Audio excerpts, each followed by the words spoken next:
একদিন প্রয়াত জেলা মুক্তিযোদ্ধা কমান্ডার একটা মিটিংয়ে বলেছিলেন দেওয়ানো সব মুক্তিযোদ্ধা বসে আছে, সব বল কষ্ট আমরা তাদের ছেলে সন্তান মতো। যাই হোক, আমার শ্রদ্ধা গণভোটের বিষয় আসছে। গণভোট আমি বাসা থেকে আসার সময় আমাকে বলে দিচ্ছে আমার মেয়ে যে জুলাই আন্দোলনের পক্ষে ভোট দেওয়া। সে জানে না আমি 20-25 বছর কালো দেব, আমার কারাও জানে না জুলাই সনদে কি আছে। শফিক সাহেব বলছে জুলাই সনদ আমরা কিছু বুঝি না, এটা তো 5 বছরের প্রচার করতে হবে বাড়ি বাড়ি। আমি যদি না বুঝি, আমার বাড়ির কাজের লোক আমার কেয়ারটেকার তো কিছুই বুঝবে না। আমরা বসে থাকি কখন যেন বদিউল হাসান চেহারাটা পাওয়া যায়, সুজনের অনুষ্ঠানগুলো ভালো লাগে সেজন্য। সুজনের আলোচনা কিন্তু ফলো আপ পাই না।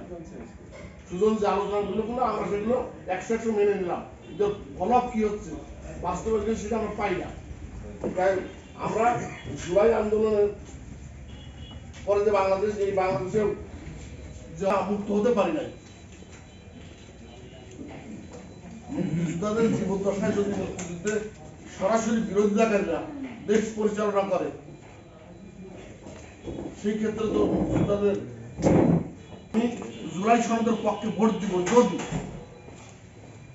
যদি জুলাই সনদ ভোট পাস করার পরে বৈষম্য দূর হয়, বিনা ঘুষে যদি চাকরি দিতে পারেন, বিনা ঘুষে যদি আমার সেবা দিতে পারেন, রাষ্ট্রে যারা সেবা প্রদান করেন আমি সেবা নিতে যে যদি হেনস্থা হই, এই কথাটা বলার কোনো সুযোগ নেই।